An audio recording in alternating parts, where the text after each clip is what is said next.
Continuando nossa série de mensagens, crescimento constante para termos qualidades surpreendentes. Tão importante quanto ter crescido é continuarmos crescendo. Que nossas antigas conquistas não impeçam novas vitórias. Há três dias me chamou a atenção a declaração do conhecido tenista Rafael Nadal, que durante o Australian Open afirmou o seguinte: há 3 dias, eu sempre tento melhorar. Estamos falando de alguém que ganhou 13 vezes o Roland Garros, o título que nosso maior tenista brasileiro de todos os tempos ganhou 3 vezes e por isso ficou nacionalmente conhecido. Nadal ganhou 13 e a afirmação dele é: eu sempre tento melhorar. A velhice não aparece com a idade, surge com a postura. Uma pessoa envelhece quando deixa de desejar melhorar. E é por isso que há tantos octogenários que continuam jovens e tantos adolescentes idosos. Enquanto muitos sonham em mudar o mundo, poucos percebem a importância de começar essa mudança em si mesmo, sendo a mudança em si mesmo que deseja ver nos outros.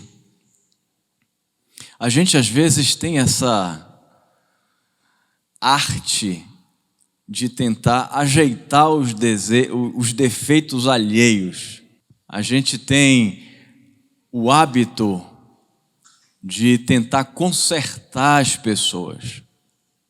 Mas nós só poderemos de fato consertar e auxiliar no conserto de outras pessoas se começar a nos consertarmos, se começarmos conosco. A mudança começa em mim, a mudança começa em você. Efésios capítulo 4, verso 11 a 15, diz assim a palavra de Deus: e ele designou alguns para apóstolos, outros para profetas, outros para evangelistas e outros para pastores e mestres, com o fim de preparar os santos para a obra do ministério, para que o corpo de Cristo seja edificado, até que todos alcancemos a unidade da fé e o conhecimento do Filho de Deus, e cheguemos à maturidade, atingindo a medida da plenitude de Cristo. O propósito é que não sejamos mais como crianças, levados de um lado para outro pelas ondas, nem jogados para cá e para lá, por todo o vento de doutrina, e pela astúcia e esperteza de homens que induzem ao erro. Antes, seguindo a verdade em amor, cresçamos em tudo naquele que é a cabeça, Cristo. 2 palavras me chamam a atenção nesse texto lido. A primeira é maturidade e a segunda é cresçamos. Maturidade, cresçamos. Eu cresci frequentando, juntamente com meu pai, uma pequena propriedade rural que produzia leite. E 2 dias deixavam meu pai muito feliz. Quando ele chegava no curral e enxergava os úberes das vacas cheios de tanto leite que pareciam que iriam despencar. E o outro dia que deixava ele muito feliz é quando nasciam as bezerras. As bezerras. Porque numa fazenda de leite todos sabemos que os bezerros não valem absolutamente nada. Contudo, as bezerras não eram importantes por elas mesmas, mas pelo potencial que elas carregavam de se transformarem em vacas produtoras de leite. O objetivo do fazendeiro é a vaca, não é o bezerro. O objetivo de Deus não é que nós continuemos a ser pequenos, miúdos, mas que nós alavanquemos em maturidade, em crescimento. O objetivo de Deus em relação à nossa vida não se resume ao nosso nascimento somente, mas principalmente em relação ao nosso amadurecimento. Não se restringe tão somente ao momento da nossa conversão, mas tem em vista, como lemos, o aperfeiçoamento. Visa ao estado de homem feito. Deus não brinca de miniatura. Deus não deseja cristãos infantis, crianças na fé. Ao contrário, Deus deseja que nós cresçamos cada vez mais, porque é assim que nós iremos glorificar de fato o nome de Deus. O desejo de Deus é o crescimento e a maturidade de cada um de nós. E é exatamente por isso que o nosso crescimento deve ser constante, porque crescendo nós iremos agradar o coração de Deus. O pastor Tony Evans certa vez disse: o objetivo de Jesus não é somente nossa conversão, assim como o objetivo de uma mãe não é que o filho permaneça eternamente na maternidade. A igreja deve ter uma maternidade, onde nós cuidamos dos neófitos, daqueles que estão começando a carreira, aqueles que estão recém-convertidos. A igreja deve ter um foro específico para isso. Deve ter uma maternidade. Mas a igreja não pode ser uma maternidade.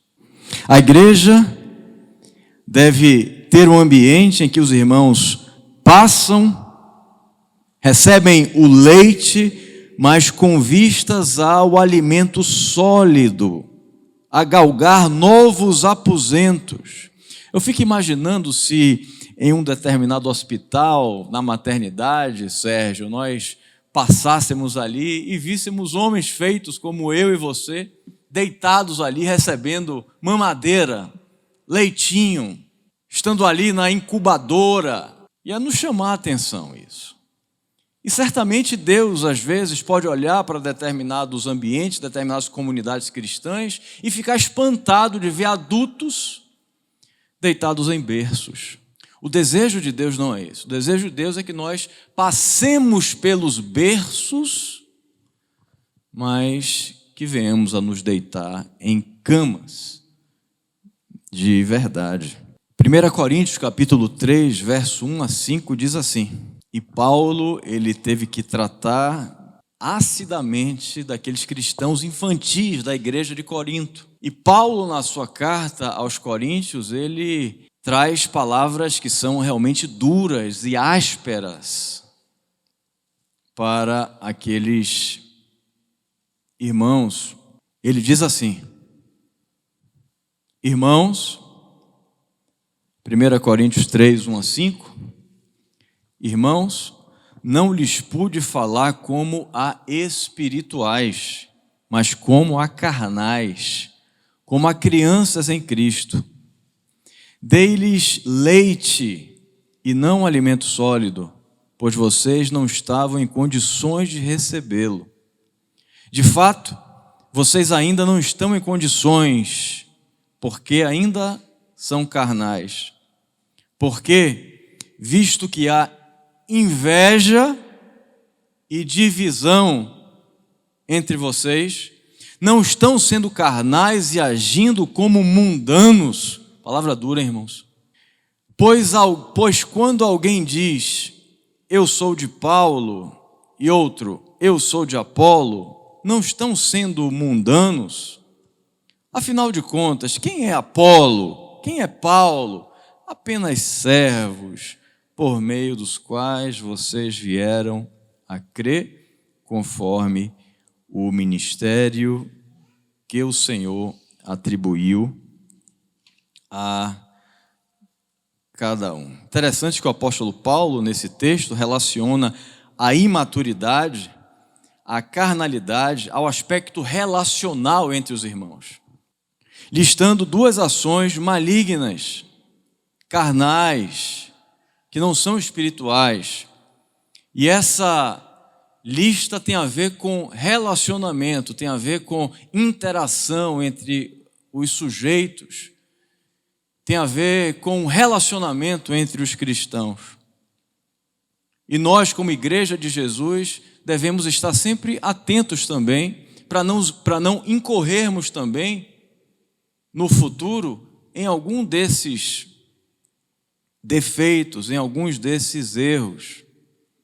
Ele lista duas posturas que são eminentemente carnais: a inveja e a divisão. Mas o que é inveja?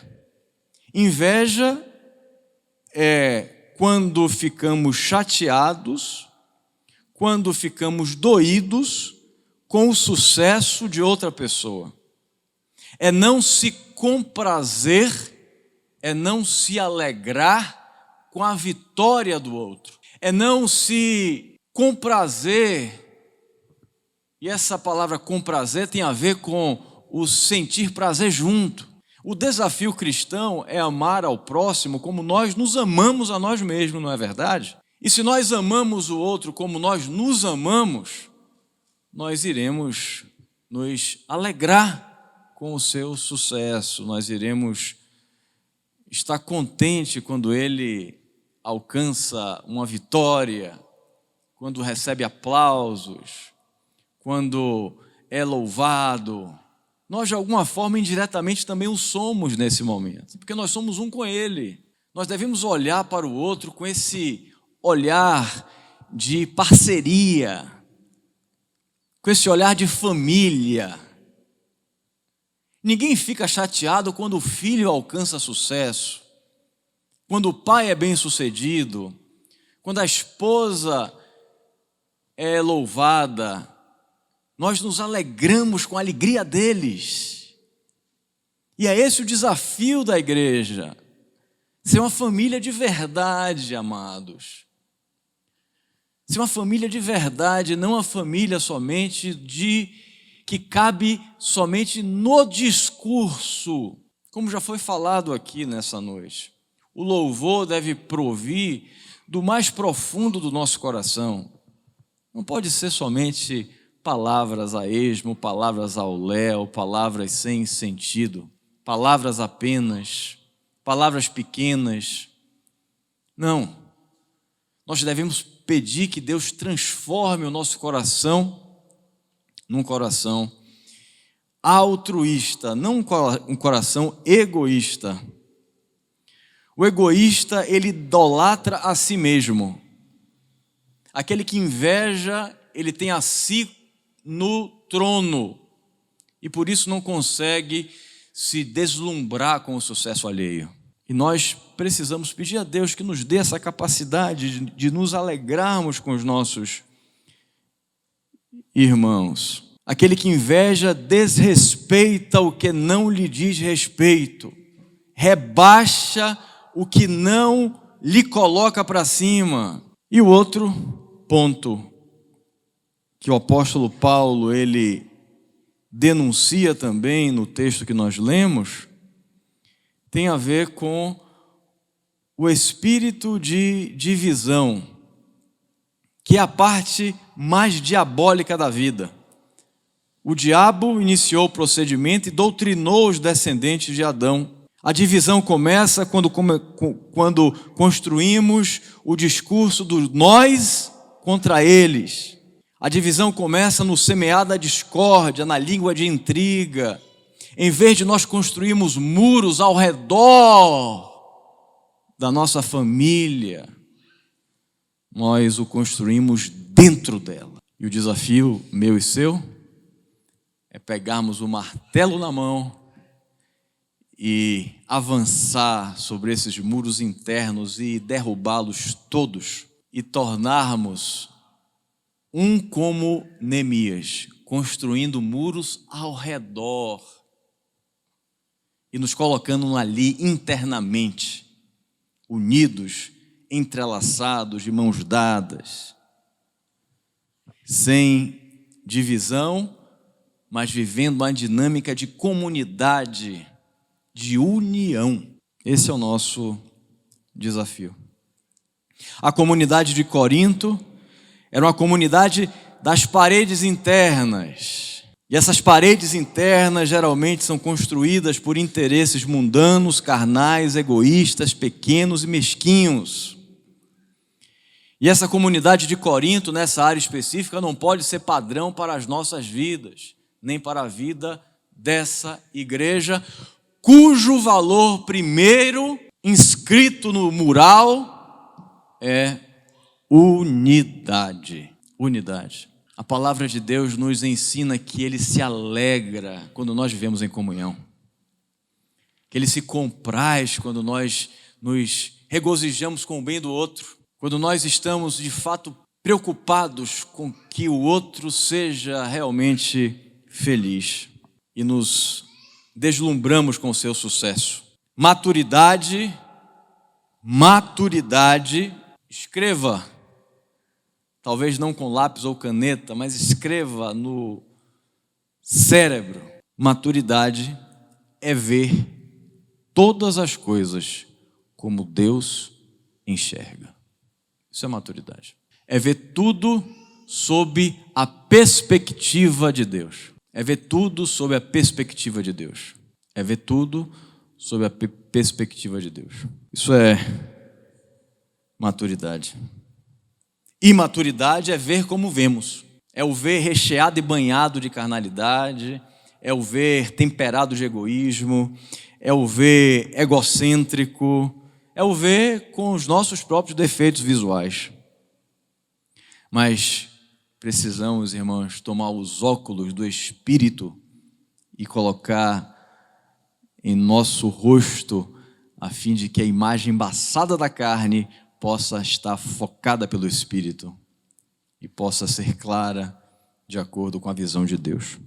Nós falamos domingo passado acerca de 3 ações que devemos tomar se quisermos crescer.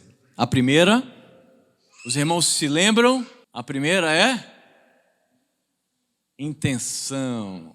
Intenção significa que o crescimento deve ser intencional. Precisamos desejar, precisamos querer, precisamos elaborar estratégias, precisamos focar nisso.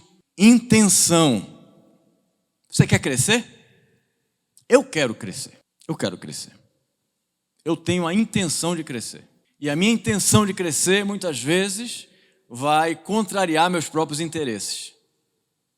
A intenção de crescer, muitas vezes, vai ser uma atitude e ação de tomar a própria cruz, de dizer não aos desejos, de dizer não aos impulsos, de dizer não aos quereres, de dizer não às vontades, de dizer não ao comodismo, de dizer não à estagnação.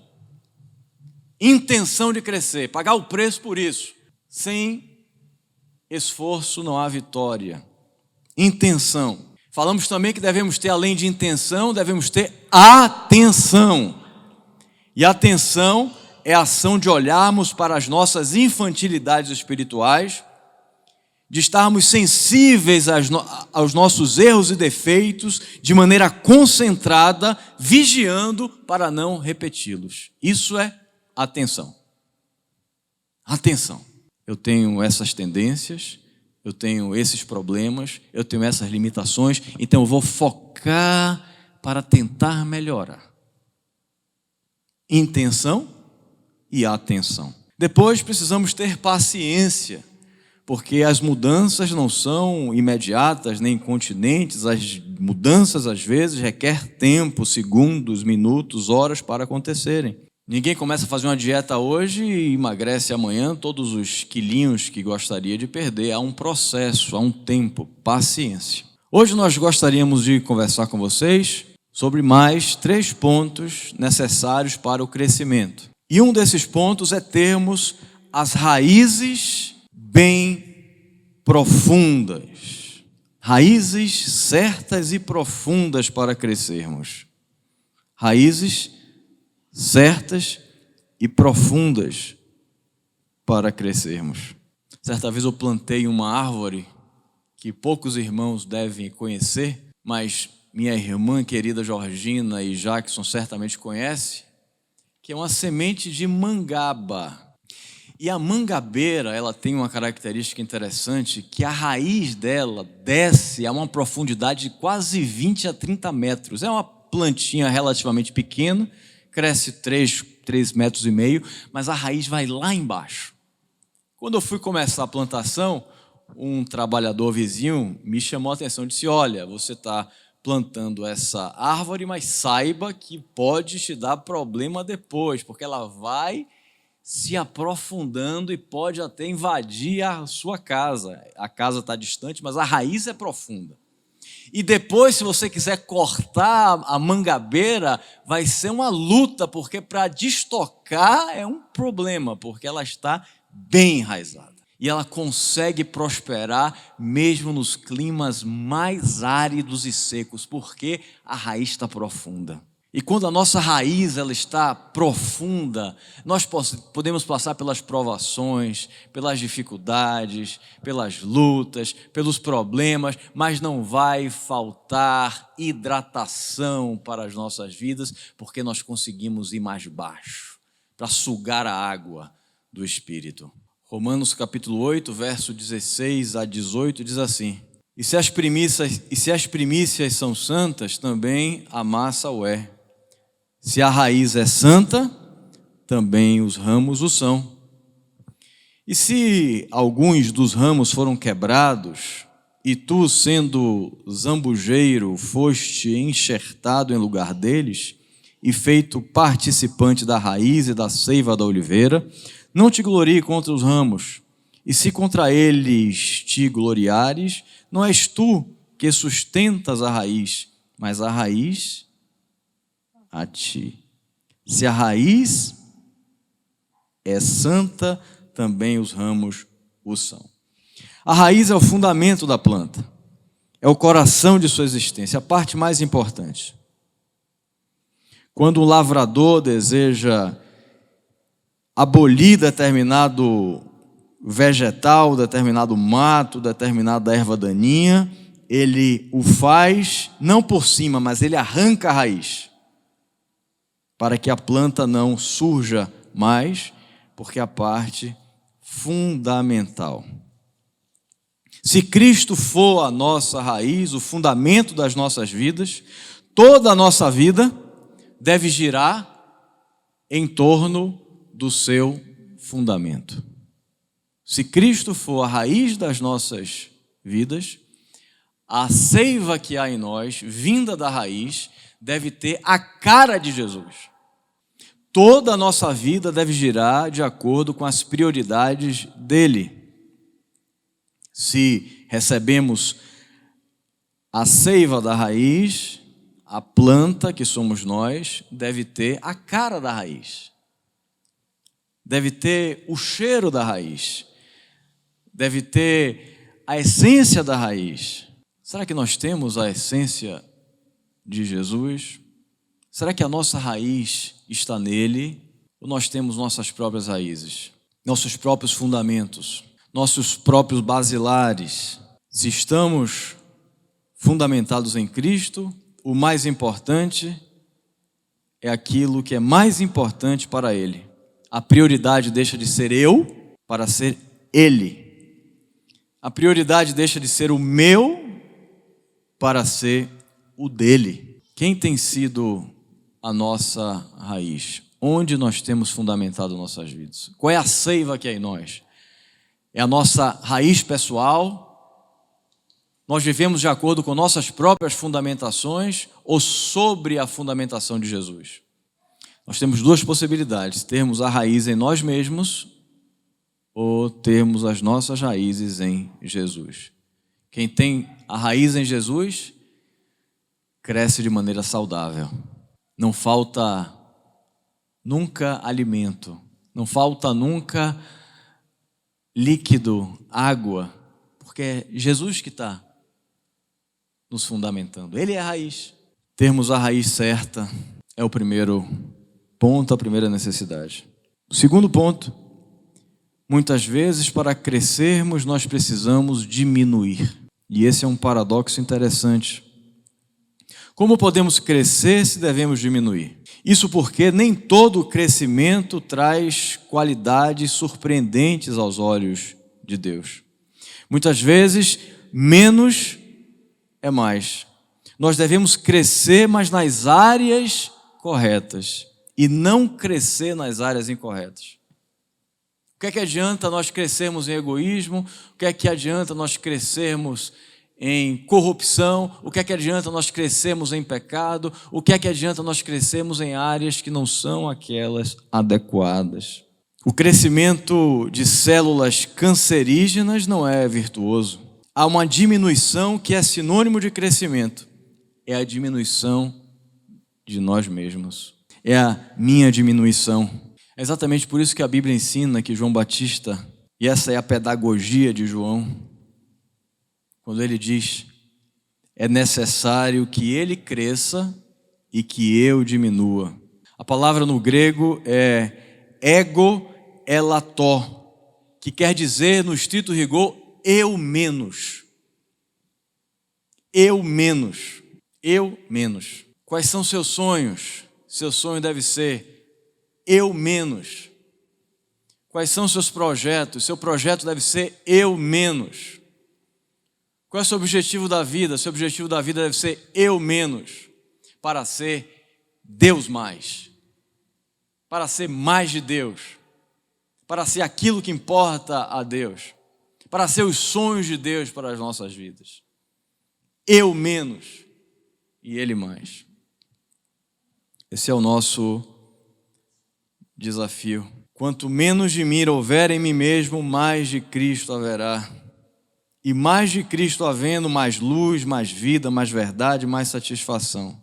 Que Cristo veio para nos conceder uma espécie de felicidade respirativa.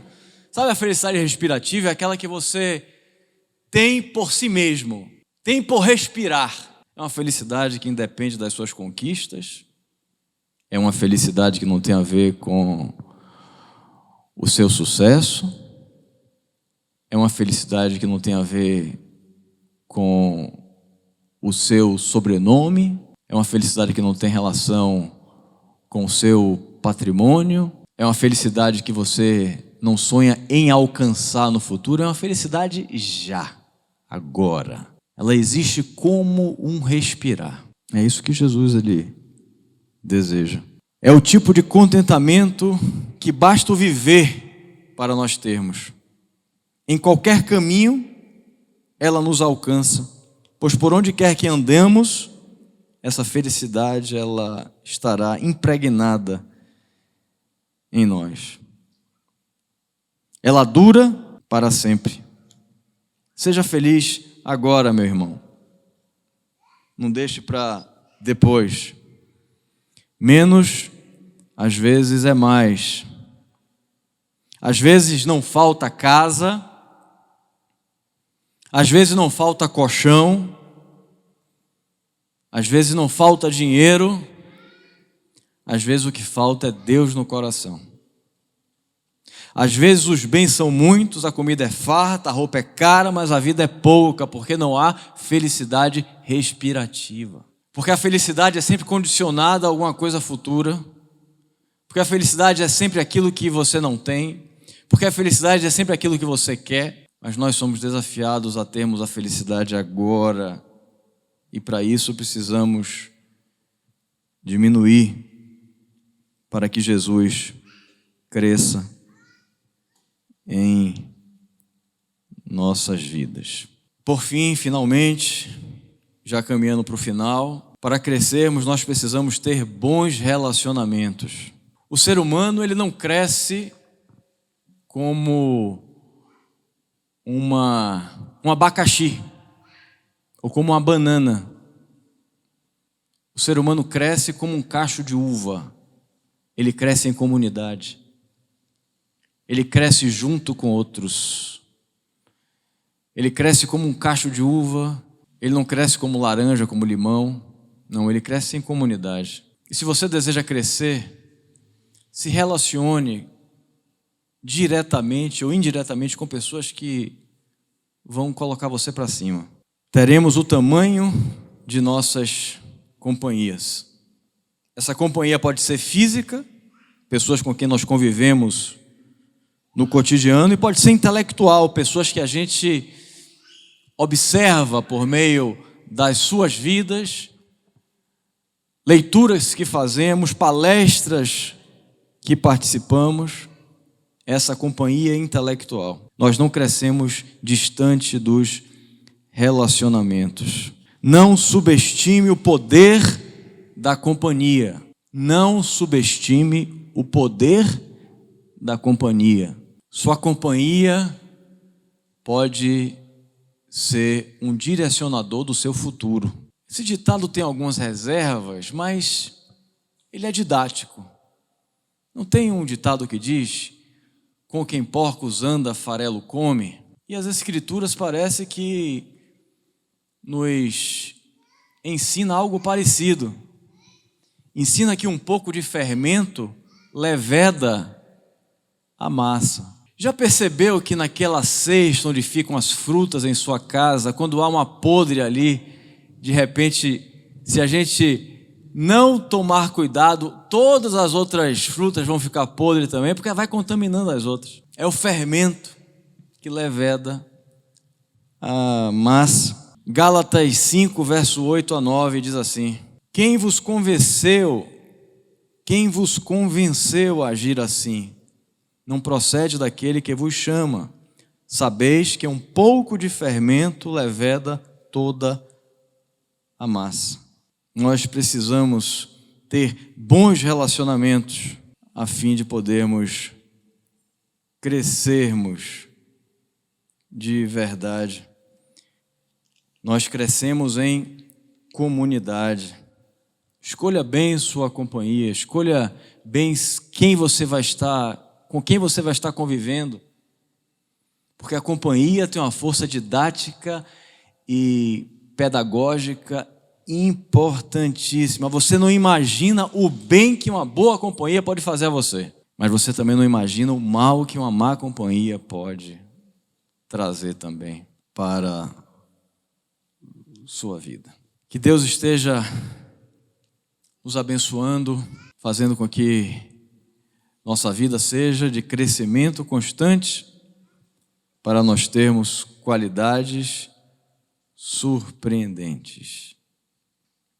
Intenção, atenção, paciência, a raiz correta que é Cristo, diminuição de si mesmo e bons relacionamentos. Ficam aí algumas dicas para aqueles que desejam de fato crescerem nas mais variadas áreas.